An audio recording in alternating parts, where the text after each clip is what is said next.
wind claws across the Dalmatian coast. The Adriatic is black and restless beneath a bruised sky.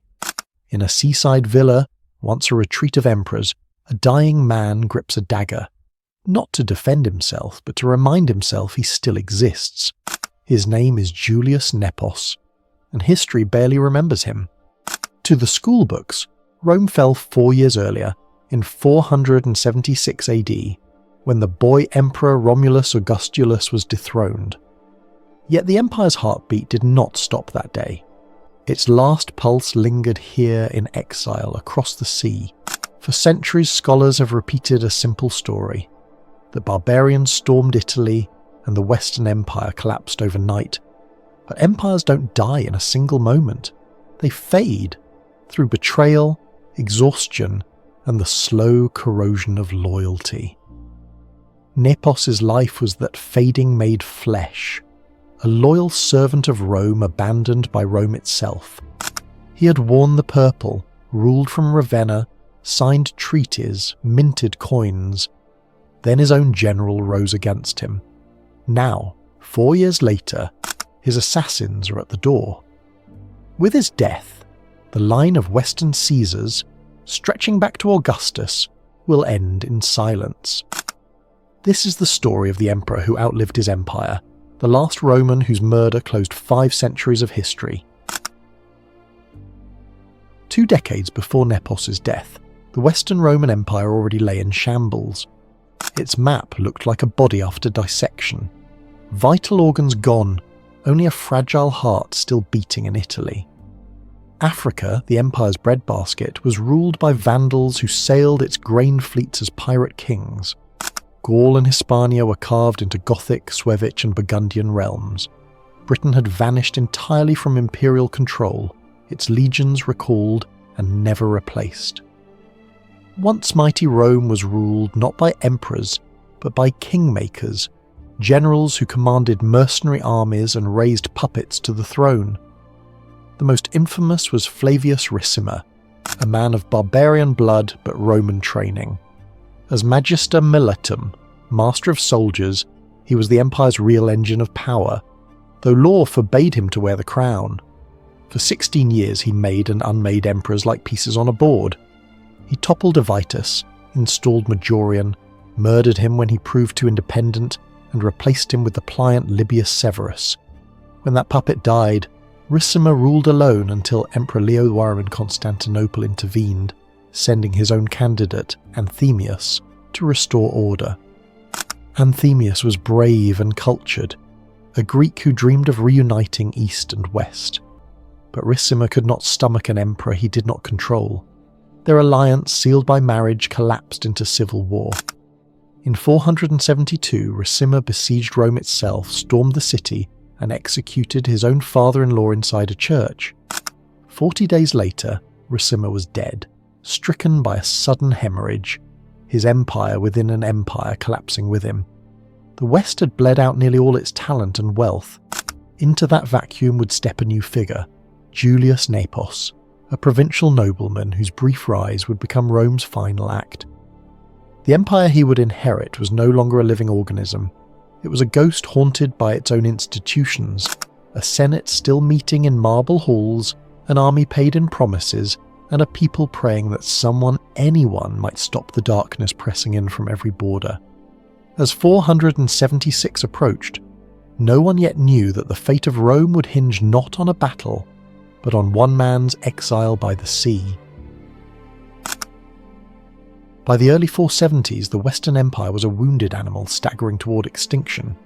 Italy itself, once the heart of the Roman world, was ruled by weary bureaucrats and mercenary generals.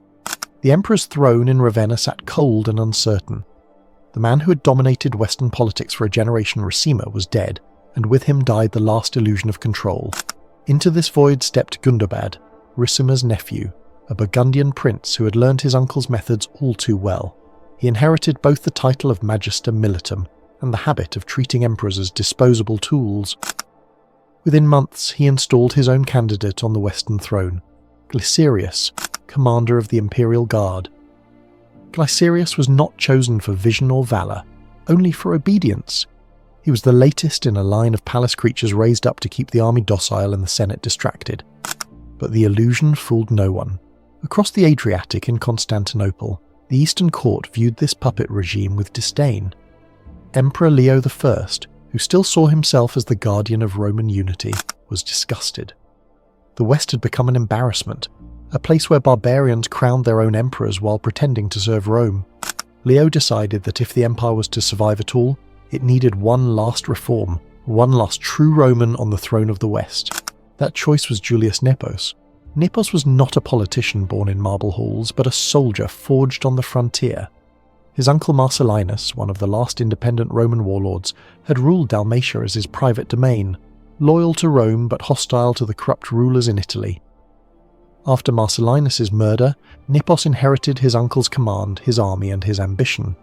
He governed Dalmatia as both Roman province and personal fortress, a pocket of stability in a collapsing world. He was also connected by blood to the Eastern court, married to a niece of Empress Verina, the wife of Leo I. In the age of dynastic politics, family ties mattered as much as swords, and Nepos had both.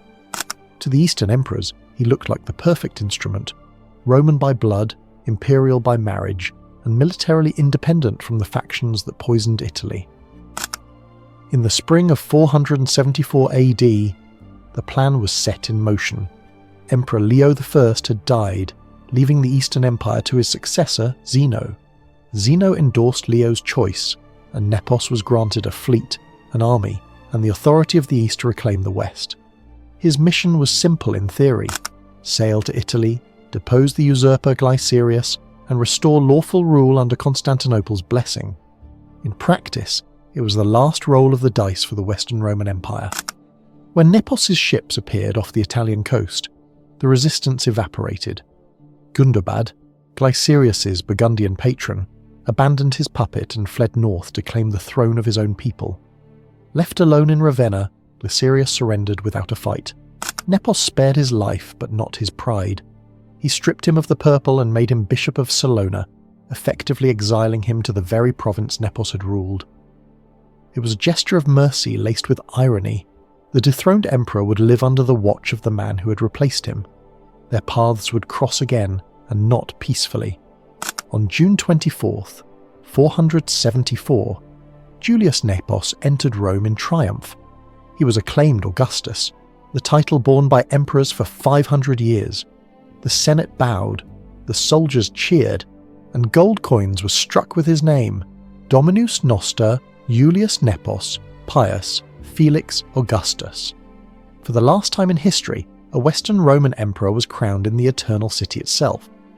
But the world he inherited was already beyond saving. Gaul was fractured between Gothic kings and Roman warlords. Hispania was gone. Africa's fertile plains belonged to the Vandals, whose ships still haunted the Tyrrhenian Sea. Even in Italy, the legions were mercenaries, men from the Danube and the Rhine who fought for land, not loyalty. The Senate clung to its rituals, but the state's foundations had already crumbled to dust. Nepos faced the impossible task of reviving a corpse, yet for a moment, hope flickered. Constantinople recognized him as the legitimate emperor. His image gleamed on coins minted in Rome, Ravenna and Milan. And across the Adriatic, Emperor Zeno called him our brother in the West. For a few short months it seemed the empire might still stand, divided but alive. But the forces that had devoured the West were not finished. In the shadows of Ravenna's palaces lurked men who saw Nepos as a foreign intruder, an Eastern agent, a stranger sent to command them. One of them would soon rise higher than the rest: Flavius Orestes, a man of charm, ambition, and quiet treachery. As Nepos prepared to rebuild what was left of Rome, Orestes began plotting to destroy it from within. Julius Nepos had worn the purple for barely a year when the knife was already turning behind him. The empire he tried to command from Ravenna was a patchwork of loyalties: senators clinging to tradition, generals hungry for autonomy, and soldiers who no longer spoke Latin as their first tongue. Nepos could issue decrees and mint coins, but he could not buy faith. To strengthen the army, he appointed a new Magister Militum, the most powerful post in the West. His choice was Flavius Orestes, a man whose resume glittered with contradictions. Once a secretary and diplomat at the court of Attila the Hun, Orestes had survived that brutal world with charm, calculation, and an instinct for betrayal. He was Roman by birth, Pannonian by upbringing, and opportunist by nature. Nepos saw him as a professional soldier capable of stabilising the restless mercenary bands that made up the Western army. But those men did not see themselves as Romans. They were federati, foreign auxiliaries who fought under the Roman banner but wanted land in Italy as payment. To them the empire owed a debt of soil. To Nepos that demand was impossible. Granting it would mean dissolving what little authority Rome still possessed. Orestes understood their frustration. Quietly, he began whispering that the emperor in Ravenna was no true Roman, merely an agent of the Greek-speaking East, a puppet of Constantinople, who cared nothing for Italy's soldiers or people. The rumour spread like fire through the ranks. By midsummer 475, the army was his. When Nepos ordered Orestes to march north into Gaul to confront the Visigoths, the general refused. Instead, he turned his troops around and advanced on Ravenna itself. The emperor's envoys pleaded for loyalty, but they were laughed out of camp. Orestes promised his soldiers what Nepos never would: farmland, security, and plunder. The army followed him across the Po like a tide. Inside Ravenna's walls, panic reigned. The Senate wavered, the palace guard deserted, and Nepos faced the truth. He could not defend the capital. He gathered what treasure he could and fled east, boarding a ship bound for Dalmatia, his ancestral stronghold across the Adriatic. On August 28, 475, the Western Roman Empire lost its emperor, but not yet its name. Orestes entered Ravenna in triumph. He had power, but not legitimacy. Roman law still forbade generals from taking the purple, especially one with barbarian ties. His solution was cynical brilliance. He placed his own teenage son on the throne, a boy named Romulus, nicknamed Augustulus, the Little Augustus. It was a cruel echo of Rome's beginning, the founder's name recycled for its final puppet. In Constantinople, Emperor Zeno refused recognition. To him, Julius Nepos remained the lawful Western Augustus. The emperor's flight had not been an abdication. His signature still carried weight, and his coins still bore the legend Pius Felix Augustus. For all practical purposes, the empire had split again, Orestes ruling Italy with his boy emperor, and Nepos presiding over a shadow court in exile. In Salona, the Adriatic wind battered the walls of Nepos's villa. He sent letters to Zeno pleading for troops, gold, and a fleet to reclaim Italy. The Eastern Emperor replied with sympathy but no soldiers. The Balkans were unstable, the treasury drained, and Constantinople's politics as venomous as Rome's had ever been. From this point on, Nepos was an emperor without a city, without an army, and soon without peace. For the West, the betrayal of 475 was more than a coup. It was the moment Rome itself turned inward and devoured its last defenders. No barbarian horde had stormed the gates, only Romans turning on Romans, the same disease that had haunted the empire for centuries. And yet the story did not end with Nepos's flight. For one more year, the boy emperor Romulus Augustulus would sit in Ravenna's marble halls, unaware that he and Nepos were bound by fate, that one's fall would seal the other's doom. The year 476 AD has been carved into the memory of civilization as the moment Rome fell. Yet what happened that year was quieter, stranger, and far more human than legend suggests. There were no burning cities, no thunder of Gothic cavalry through the Forum. Instead, the end came through bureaucracy, betrayal, and a letter, an act of submission wrapped in ceremony. In Italy, Orestes ruled as kingmaker, his teenage son Romulus Augustulus, a figurehead enthroned in Ravenna's marble halls. The Senate played along, pretending stability had returned. But the army that had raised Orestes to power was growing restless. His mercenaries, Heruli, Syrians, and Turcilingi tribesmen had followed him with one promise: land in Italy. When Orestes refused to deliver, the soldiers turned on him. In their frustration, they found a new leader, Flavius Odoacer, a tall, broad-shouldered officer of Syrian blood, half Roman in training, all warrior in spirit. Odoacer promised what Orestes would not: to settle them on Italian soil, to make the soldiers lords of the land they had bled for. By August, the army's allegiance shifted. Odoacer was proclaimed Rex Italiae, King of Italy, by his men. The title was barbarian, but his strategy was Roman. He moved swiftly, capturing Pavia and hunting Orestes down. The would-be kingmaker was caught, executed without trial, and left as a warning on the road. Then, Odoacer marched on Ravenna. Inside the city, Romulus Augustulus waited. He was barely 16. The boy who bore the name of Rome's founder and its first emperor had never fought a battle or commanded an army. When Odoacer's troops breached the gates, there was no resistance. On September 4th, 476, the Western Roman Empire's final court surrendered. Odoacer entered the palace, sat upon the imperial throne, and faced the trembling boy. Yet the conqueror did not strike. He saw no need for more blood. Instead, Odoacer spared Romulus, granting him a villa near Naples and a comfortable pension. In that small act of mercy, the Roman Empire's story ended not in flames, but in quiet exile. To secure his legitimacy, Odoacer turned to politics. He summoned the Roman Senate, a body now reduced to a shadow of its ancient power, and ordered them to send a message eastward, to Emperor Zeno in Constantinople. The letter declared that the West no longer required its own emperor. One emperor is sufficient for both East and West, the senators wrote. They offered the imperial regalia, the crown, the purple robe, the scepter, symbols of 1,000 years of Roman sovereignty. They were packed carefully, sealed, and shipped across the Adriatic to Constantinople. It was a ritual surrender disguised as diplomacy. But in Zeno's court, things were not so simple. For Zeno already had a Western emperor, Julius Nepos. Living in exile in Dalmatia, the man Rome itself had forgotten. Zeno rejected the Senate's suggestion.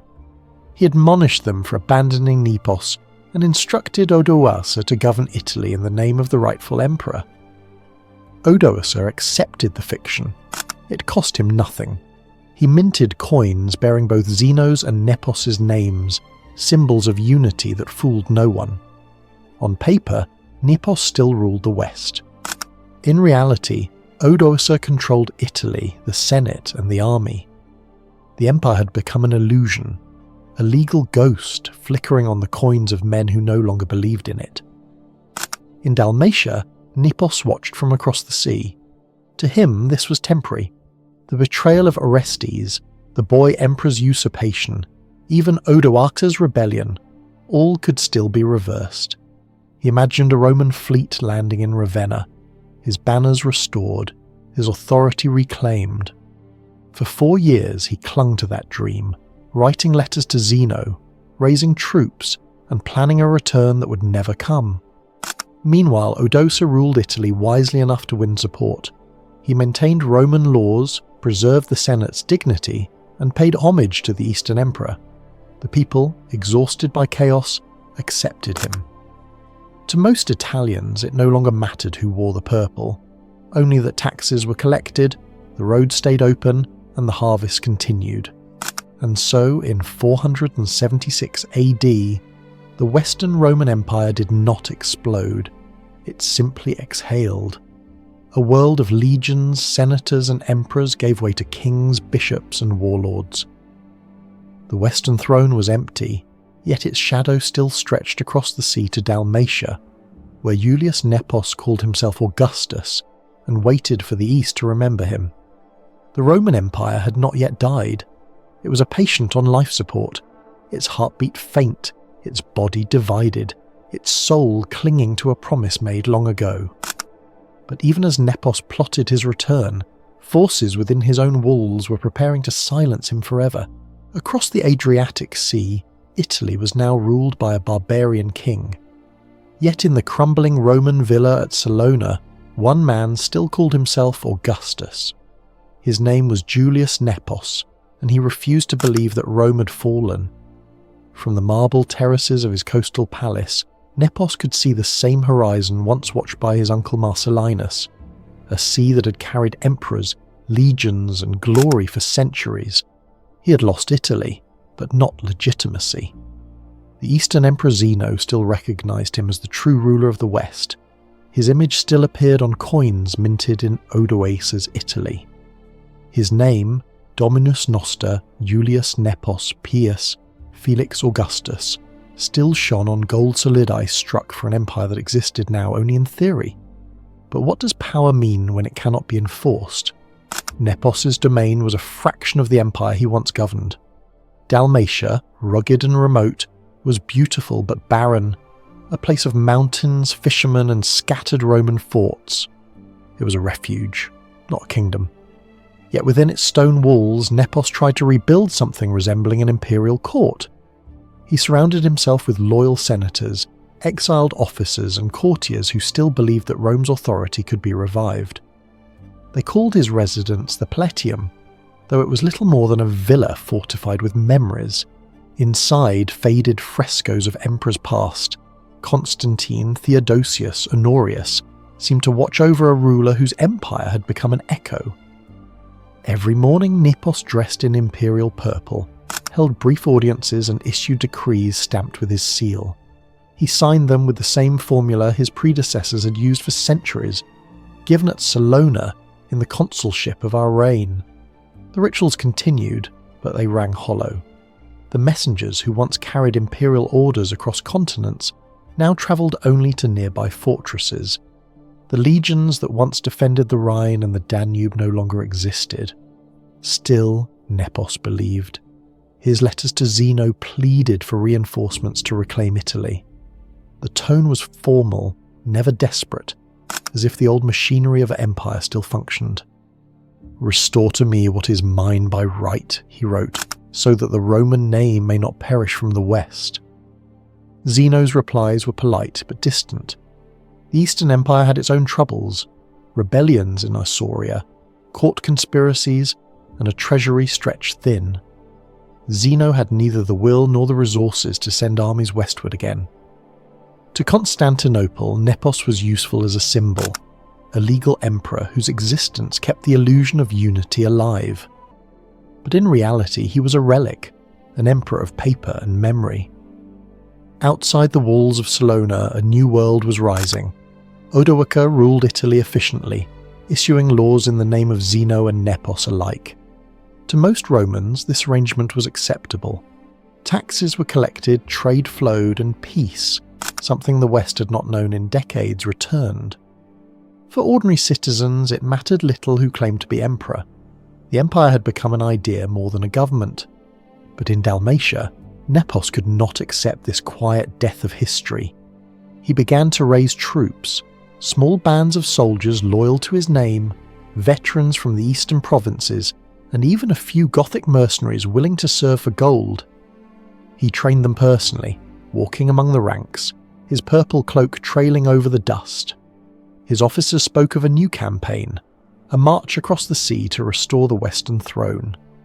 In the evenings, Nepos dined with his inner circle. Among them was Glycerius, the man he'd once overthrown and now tolerated as Bishop of Salona. Their relationship was outwardly civil, but beneath the courtesies ran a current of bitterness. Two former emperors sharing the same city, one robed in imperial purple, the other in the vestments of the church. It was a living metaphor for Rome's transformation. Power had shifted from emperors to bishops, from the sword to the cross. As the years passed, Nepos grew more isolated. His dreams of reconquest began to sound less like strategy and more like nostalgia. The empire he longed to restore no longer existed. Gaul and Hispania had become Gothic kingdoms. Africa belonged to the Vandals. Even Italy, though Roman in law, was now Gothic in soul. Yet still, Nepos clung to his title, the last Western Augustus, ruler of nothing, prisoner of his own conviction. By 479 AD, his patience was wearing thin. Reports reached Salona that Theodoric the Amal, leader of the Ostrogoths, had offered to support him with troops in exchange for recognition. To Nepos, this was the miracle he had waited for. He began planning his return to Italy, a campaign that would restore imperial dignity and erase the shame of his exile. but not everyone in his household shared his vision. Among his retainers were ambitious men, soldiers who had prospered in peace and dreaded another war. They whispered that the emperor's dream was madness, that marching on Odoacer meant certain death. And among them was a bishop with a long memory and a quiet grudge. As Nepos studied his maps and letters by lamplight, the foundations beneath him were shifting once again. The final act of Rome's last emperor was about to begin, not on the battlefield, but within the walls of his own home.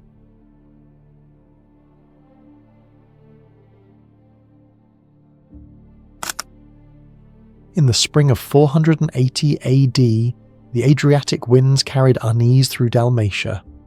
The sea was rough, the nights colder than usual, and in the grand villa near Salona, torches burned late into the darkness. Inside, Julius Nepos, the last Western Roman emperor, was restless. He was 50 years old, grey at the temples but still regal in bearing. His hands, once steady on the sword and the seal, now trembled slightly when he read his reports. But his eyes, those sharp, searching eyes, still held the fire of Rome. For months Nepos had been planning his return to Italy. His messengers had travelled to Constantinople, seeking aid from Emperor Zeno. Others had gone north to parley with Theodoric the Amal, the Ostrogothic warlord who had recently risen to power along the Danube. Nepos promised Theodoric recognition as a Roman ally in exchange for soldiers. If they joined forces, he might yet overthrow Odoacer and reclaim the Western throne. But in Salona, that plan stirred resentment and fear. The small army Nepos had assembled, no more than a few thousand men, was exhausted, underpaid, and unwilling to fight another impossible war. They had found stability under Nepos's rule and wanted no part in his dream of reconquest. To them, the emperor's campaign against Odoacer seemed suicidal. Among his commanders were two men of rising influence, Ovida and Viator, both trusted officers who had served him loyally for years. They were hard men, experienced, pragmatic, and sceptical of grand ideals. And then there was Glycerius, once the emperor himself, now Bishop of Salona. For years he had lived quietly under Nepos's watchful eye, but the humiliation of his fall still burned within him. On the night of May 9th, 480 AD, the conspirators struck. The villa at Salona was a strange hybrid of empire and exile. Marble columns and crumbling plaster, gold mosaics fading beneath coastal damp. The lamps flickered in the corridors, and guards drowsed at their posts. Nepos had retired to his private study, surrounded by scrolls, letters, and a map of Italy pinned beneath bronze weights. He was writing to Emperor Zeno, urging him once more to send ships and soldiers. His quill moved slowly across the parchment. The first blow came before he could finish his sentence. Ovida and Viator entered the study with drawn swords. Whether the emperor recognized them in that instant is lost to history. Some sources say he rose to confront them, others that he was struck where he sat. A struggle followed, a brief, chaotic burst of violence echoing through the halls. A servant ran to intervene and was cut down. Within minutes, Julius Nepos, the last emperor of the West, lay bleeding on the marble floor. The killers offered no explanation. They fled the villa under the cover of night, riding hard toward the mountains. By dawn, the news had spread through Salona. The emperor is dead. The accounts of his murder are few and conflicting, but one name keeps reappearing: Glycerius. Later Byzantine chroniclers, quoting older sources, whispered that the Bishop of Salona had orchestrated the killing. If true, it would be an act of chilling irony. The Emperor Nepos slain by the very man he had once spared. Glycerius had every motive. As bishop, he wielded spiritual power but no worldly authority. With Nepos gone, he could reclaim influence in a world where crowns had been replaced by crosses. Yet others believed Odoacer's hand was behind it all. To the King of Italy, Nepos's existence was an inconvenient shadow. A legal emperor recognized by Constantinople, whose claim could be revived at any time. His death would remove the final thread connecting the Western court to the old Roman system. The motive didn't matter, the effect did. When word of the assassination reached Constantinople, Emperor Zeno responded with chilling indifference. There was no army dispatched, no vengeance proclaimed, not even an official mourning. The court issued a brief statement of regret and moved on. Nepos had been useful as a legal fiction, a symbol of unity between East and West. Now that he was gone, so was the need for pretense. In Italy, Odoacer seized the opportunity. Declaring himself the avenger of the slain emperor, he invaded Dalmatia under the banner of justice. His campaign was swift and brutal. By the end of 481 AD, Ovida, one of Nepos's killers, was defeated and executed. Dalmatia was annexed into Odoacer's kingdom, erasing the last independent fragment of the Western Empire. Thus, in a single stroke, the West's final illusion of autonomy vanished. No more emperors would be crowned in Rome, Ravenna, or anywhere in the Latin world. From this moment on, there would be only one emperor, the ruler in Constantinople. Julius Nepos's body was buried quietly, likely in a family tomb near Salona. No marble statue marked his grave, no inscription declared his titles. The sea winds erased his name from the stones, just as history would erase his reign from memory. But his death, quiet, almost forgotten, was the true end of the Western Roman Empire. Not the deposition of a boy in Ravenna, but the murder of an emperor in exile. The eternal city had fallen long before. What died with Julius Nepos was the idea of Rome's West, 1,000 years of law, order and ambition, extinguished in a lonely villa by the sea. The Adriatic was calm again by the time Odoacer's fleet appeared on the horizon. It was late in the year 481 AD, and the Kingdom of Italy had found its excuse for war. Julius Nepos, the last emperor of the West, had been murdered, and Odoacer, ever the master of opportunism, declared himself the avenger of Rome's rightful ruler. In truth, Odoacer cared little for vengeance. He saw what Nepos's death truly meant. Dalmatia, that stubborn fragment of imperial authority across the sea, now lay leaderless. To annex it was to erase the final trace of Western independence and consolidate his control from the Alps to the Adriatic. He needed no orders from Constantinople, no permission from Emperor Zeno. The time for symbols was over. The time for kings had begun.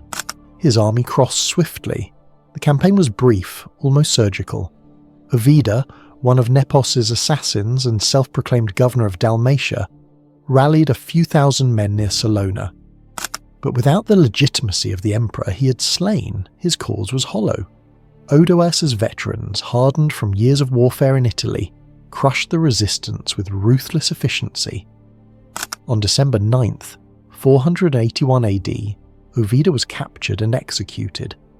Dalmatia was absorbed into Odoacer's realm, its ports taken, its governors replaced, its soldiers drafted into the Italian army.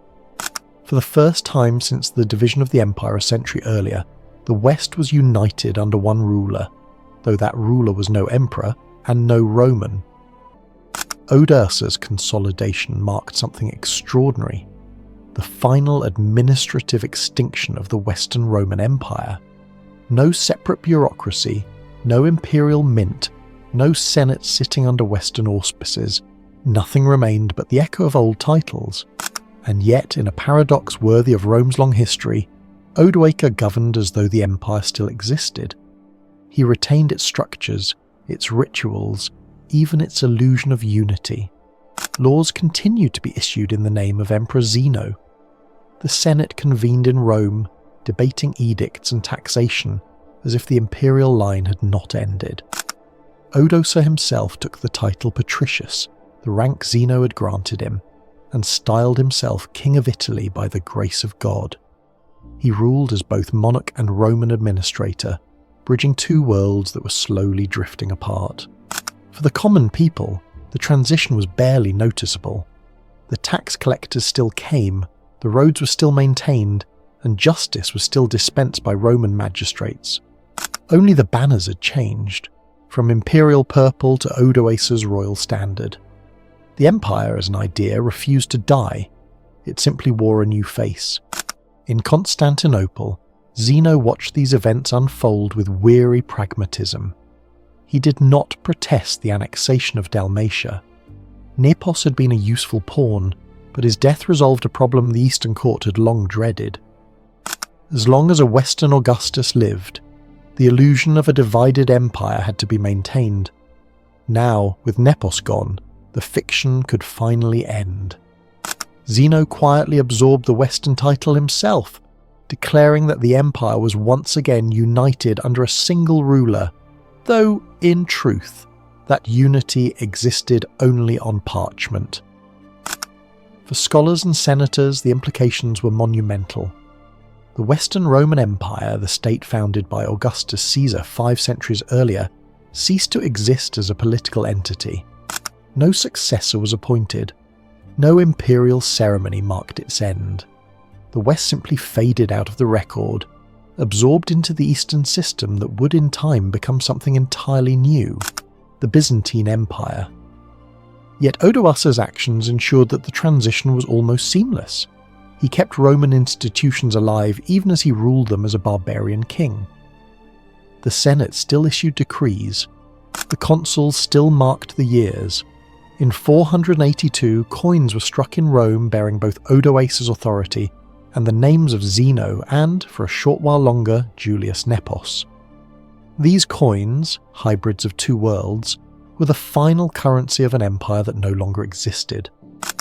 To later historians, this period felt like a mirage. Rome dead but unburied, her corpse animated by habit and memory. The men who lived through it did not see themselves as the citizens of a fallen empire. They were Romans still, under a new kind of rule, speaking the same language, serving the same laws, praying in the same churches. But the soul of that world had shifted eastward, to Constantinople, where the marble domes gleamed over a city that still called itself Roman. In Dalmatia, where Nepos had dreamed his last imperial dreams, Odoacer built fortresses and stationed troops. The emperor's villa at Salona became an administrative residence. His grave, if one existed, was left unmarked. No poet recorded his epitaph, no historian described his tomb. His killers were dead, his empire absorbed, his name forgotten except by a few Eastern clerks who still listed him among the Augusti. And so ended the last western province of Rome, not with rebellion or ruin, but through the quiet efficiency of conquest. Odoacer's justice was swift, practical, and final. When he returned to Ravenna, he ruled a kingdom that still called itself Roman, but was in truth something entirely new. The imperial age of the West was over. In its place stood the beginning of medieval Europe, a world of kings instead of emperors, of bishops instead of Caesars, of faith instead of law. Rome had not been destroyed, it had transformed, and that transformation had begun with the death of one forgotten man on the Dalmatian coast. In Constantinople, the greatest city of the known world, the fall of the West was not mourned, it was managed. Beneath its golden domes and colonnaded avenues, the Eastern Roman Empire had long learned the art of survival through bureaucracy and indifference. The emperor on the throne, Zeno, understood power in its truest form, not the grandeur of conquest but the control of narrative. When word of Julius Nepos' assassination reached the Eastern Court in 480 AD, Zeno's reaction was a study in imperial calculation. He expressed regret, offered perfunctory prayers for the soul of his brother emperor, and then moved on. The official statement from the palace was brief, so brief it bordered on dismissal. No envoy was sent, no army dispatched. The East had neither the desire nor the resources to avenge an emperor who had been useful only as a legal fiction. For years, Nepos had served a convenient purpose. His existence allowed Constantinople to pretend that the empire remained whole, that the division of East and West was merely administrative, not political. Odoacer ruled Italy, yes, but nominally on behalf of Nepos and through him, of Zeno. This delicate balance had preserved the illusion of a Roman unity. But now that illusion was dead, stabbed in a villa at Salona, Zeno faced a choice that would define the post-Roman world. He could declare a new Western emperor, as his predecessors had done for generations, or he could let the office die quietly with Nepos. He chose the latter. The decision was pragmatic, even inevitable. The Western court had been reduced to empty ritual, its territories governed by Gothic and Vandal kings who neither sought nor required imperial oversight. To appoint a new emperor would be to reawaken a corpse, so Zeno buried the title instead. In a formal decree, he abolished the separate Western court and proclaimed himself sole ruler of the Roman Empire. The symbolism was powerful. The empire was reunited, the old division erased. In reality, the Mediterranean world was splintering beyond repair. But for the scribes in the palace and the chroniclers of Constantinople, the fiction endured. There was still one empire, one emperor, one Rome. Coins minted in the East now bore only Zeno's face. Edicts were issued in his name alone. The vast administrative machinery that had once maintained two capitals was folded into one, and yet, even as Zeno claimed the legacy of both Romes, he presided over something very different. An empire that was Roman in name, but increasingly Greek in soul. The Eastern Empire had weathered centuries of crisis through adaptation. Its legions were smaller but more disciplined, its officials more educated but also more cynical. The Latin tongue of Caesar and Augustus was fading from daily use, replaced by Greek in law and worship. The faith of the empire was no longer the old Roman pantheon, but Christianity, an institution that had outlasted its pagan creators and was now shaping their heirs. Zeno's Constantinople was the new Rome, a city of silk and scripture, mosaics and intrigue. It glittered on the Bosporus like a promise that civilization could survive even when its heart had been cut away. From its marble balconies, the emperors would rule for another 1,000 years, calling themselves Basileus Romeon, Emperor of the Romans, long after the West had forgotten what the word Roman meant. Still, in the East, the memory of the Western throne lingered like a ghost. Courtiers occasionally referred to the late Augustus Julius Nepos, as though he were merely absent, not gone.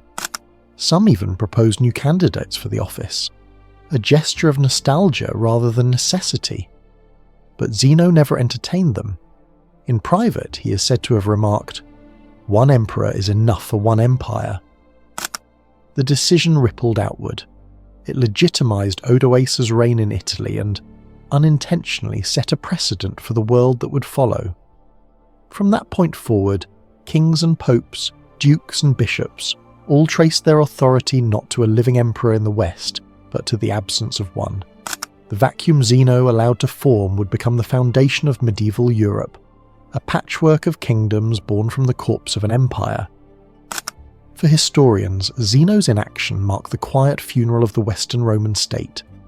There was no ceremony, no proclamation of mourning. The Western regalia sent to Constantinople after Romulus Augustulus's fall were never used again. They remained locked in the imperial treasury, relics of an era whose time had passed. In the candlelit halls of the Great Palace, clerks continued to copy decrees, soldiers drilled along the Theodosian walls, and merchants filled the markets with silks from Syria and spices from India. Life went on, indifferent to the death of a civilization. Rome had fallen, yet Rome endured, transformed, translated, reborn in another language, another city, another age. Thus, in the calm efficiency of Zeno's court, the Western crown was buried, not by barbarians, but by bureaucrats.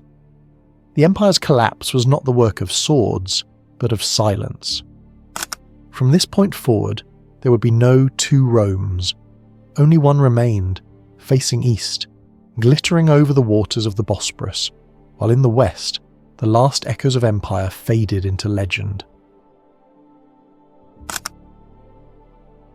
History is a ruthless editor. It remembers what fits the story and forgets what complicates it.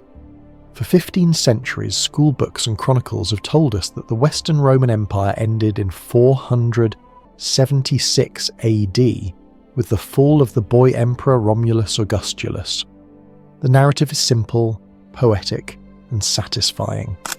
The empire begins with Romulus, the mythical founder of Rome, and ends with Romulus, the final emperor, two names forming a perfect circle. But truth is rarely poetic, and the truth is that Rome did not end with the boy in Ravenna. It ended with Julius Nepos, the emperor who died in exile 4 years later. Nepos was everything Romulus was not: legitimate, recognised, and imperial in bearing.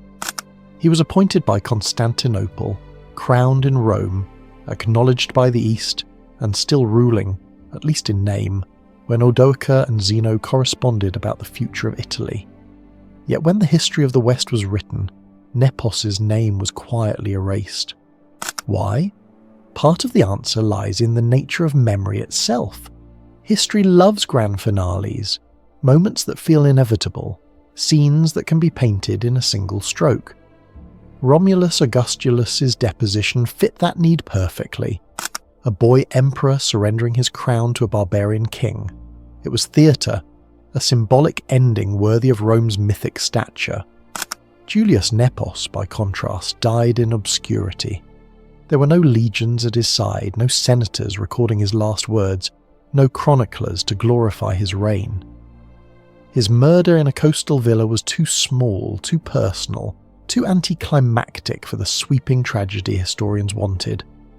Rome deserved to die dramatically. Instead, it withered away in silence. And so, the myth replaced the man. Medieval scribes and Renaissance scholars repeated the same narrative. 476 marked the fall. In their manuscripts, Nepos appeared as a footnote, if at all, an exile, a pretender, a ghost who refused to vanish. Only in later centuries did historians rediscover the coins bearing his image, the Eastern decrees acknowledging his title, and the scattered references in Byzantine sources that kept his name alive. Those fragments told a different story, one of legitimacy, loneliness, and stubborn faith. Nepos was not the usurper. He was the last lawful heir of Rome's western throne. When Odoacer ruled Italy, he did so in Nepos's name. When the Senate wrote to Constantinople, it referred to him as emperor. Even Zeno's official documents recognized him until his death in 480. By every legal measure, Julius Nepos was the final Western Augustus. But history, as it often does, chose the legend instead of the law. The irony is profound.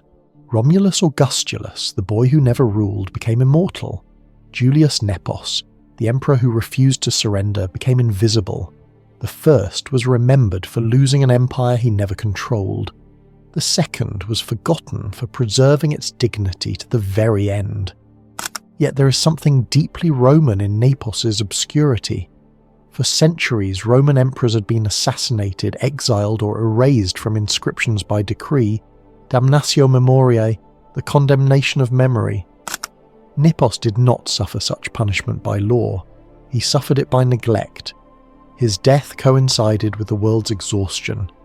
The chroniclers of his age had stopped believing in the imperial dream, and so his story slipped beneath the waves. But traces endure. In museums across Europe, golden coins still bear his stern profile, nose aquiline, eyes alert, laurel crown finely detailed. On their reverse, the emperor holds a globe topped with a cross, the Christian symbol of universal rule.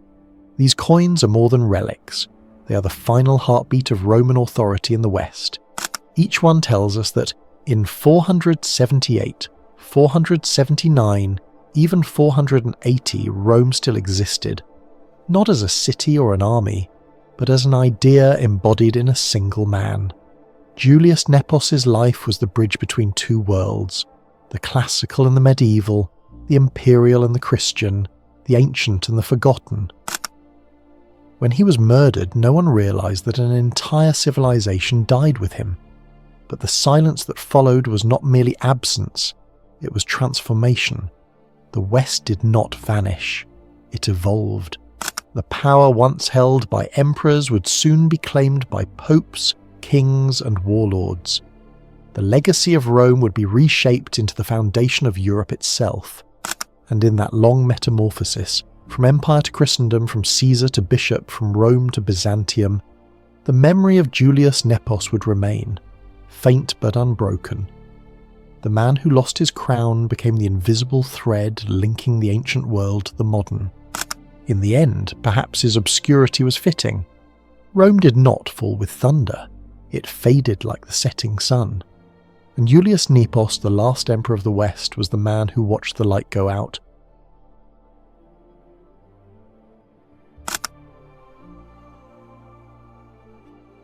The wind over Dalmatia has not changed in 15 centuries. It still rolls down from the Dinaric mountains and scatters the salt mist across the Adriatic.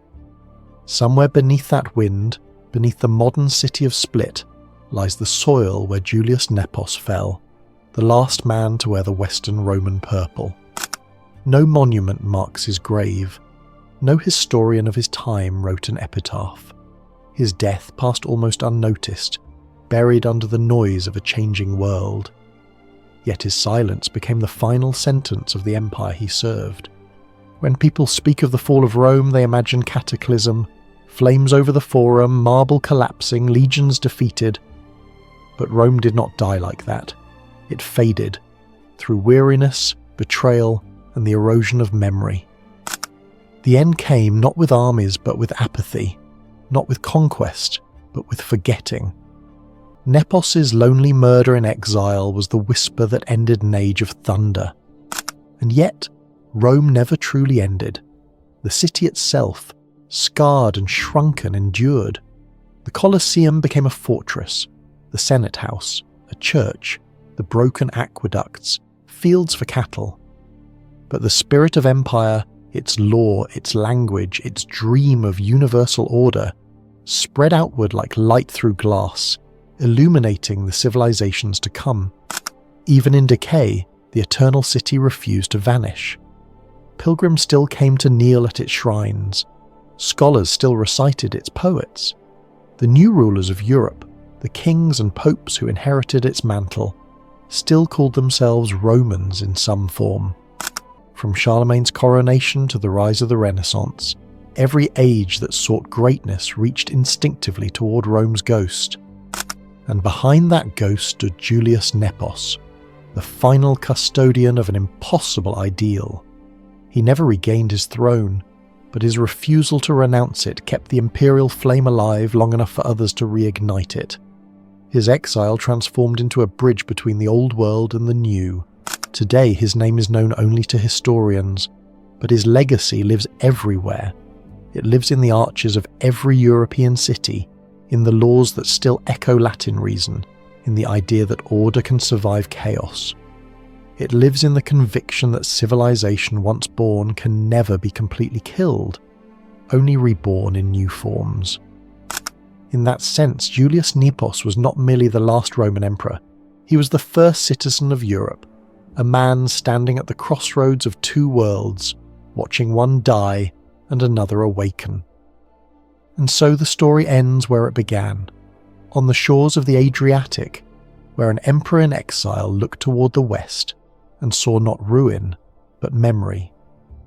The empire had vanished into the sea, but the tide carried its reflection onward, into the Middle Ages, the Renaissance and beyond. Rome was gone, yet Rome remained. Its final emperor was forgotten, but its dream was eternal. The eternal city still stands, its ruins lit by the same sun that shone on Nepos's final day. And as long as those stones endure, the empire he once ruled will never truly die.